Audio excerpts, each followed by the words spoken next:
আল্লাহ তুমি উসমান হাদি ভাইকে তুমি সুস্থতা দান করে দাও। আমার শত্রু কারা?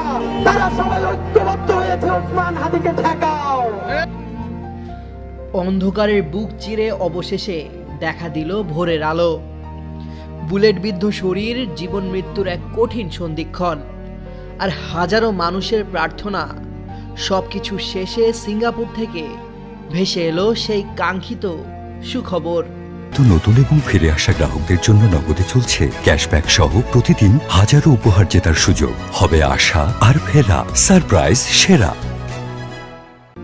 ইনকিলাব মঞ্চের মুখপাত্র শরীফ ওসমান হাদি হার মানেননি।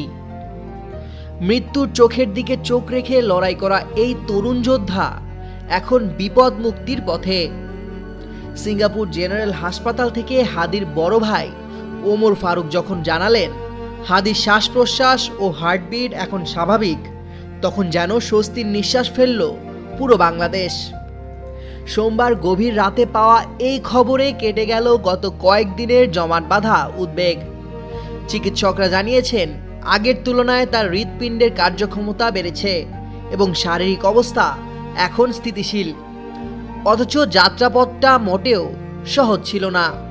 জীবন বাঁচাতে যখন তাকে দেশের মাটি থেকে সিঙ্গাপুরের পথে নেওয়া হচ্ছিল, তখন মাঝ আকাশে হঠাৎই অবনতি ঘটে তার স্বাস্থ্যের। বেড়ে যায় শ্বাস প্রশ্বাস ও হার্টবিট।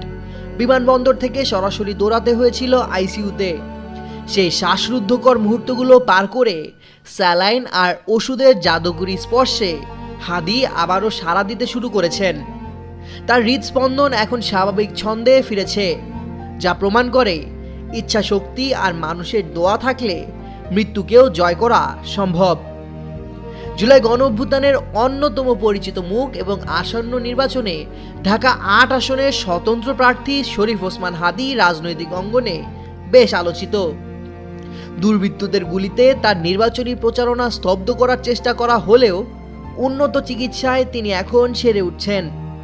সিঙ্গাপুরের হাসপাতালে চিকিৎসাধীন হাদির এই শারীরিক উন্নতি তার কর্মী, সমর্থক ও ভক্তদের মাঝে স্বস্তি ফিরিয়ে এনেছে। রাজনৈতিক পর্যবেক্ষকদের মতে হাদির সুস্থ হয়ে ওঠা কেবল তার ব্যক্তিগত বিজয় নয়, বরং সারা বাংলাদেশে তার ভক্তদের জন্য বড় ধরনের মনস্তাত্ত্বিক শক্তি। সুস্থ হয়ে দেশে ফিরে তিনি আবারও পূর্ণ উদ্যমে রাজনৈতিক কর্মকাণ্ডে যুক্ত হবেন, এমনটাই প্রত্যাশা করছেন তার রাজনৈতিক সহযোদ্ধা ও সাধারণ ভোটাররা।